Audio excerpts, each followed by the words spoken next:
Can you see chats with someone who blocked you on Snapchat?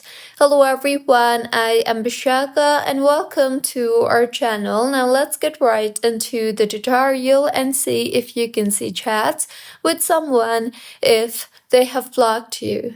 Unfortunately, if someone has blocked you on Snapchat, then there is no allowed way to view new chats or access their account for the time being, as Snapchat blocks are designed to protect privacy and trying to bypass them is not possible.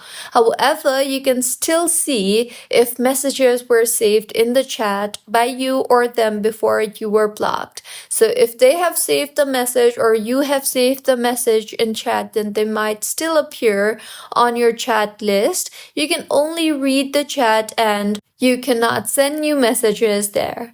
Also, make sure that you can request your own Snapchat data and see the messages. For that, you can simply download the Snapchat messages data. Make sure that even though you download the message, they will not show private chats, but they will only show the messages and the data that you have saved before being blocked. So if you find this tutorial helpful, please like the video and do comment if you have any queries.